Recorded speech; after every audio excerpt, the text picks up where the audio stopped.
In this question, you have to find out the approximate length of the DNA if the distance between two consecutive base pairs is 0.34 nanometer and the total number of base pairs of a DNA double helix in a typical mammalian cell is 6.6 into 10 to the power 9 base pair.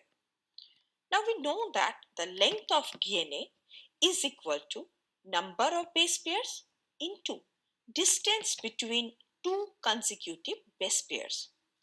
Now the distance between two consecutive base pairs is equal to 0.34 nanometer, and it is given the total number of base pairs is equal to 6.6 into 10 to the power 9 base pair.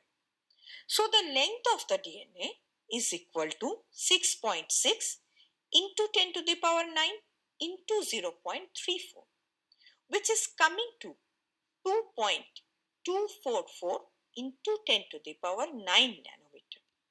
Since 1 meter is equal to 10 to the power 9 nanometer, so the length of DNA is coming to 2.244 into 10 to the power 9 divided by 10 to the power 9 is equal to 2.244 meters.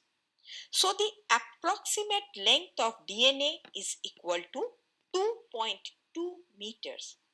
Hence, the correct answer is option A.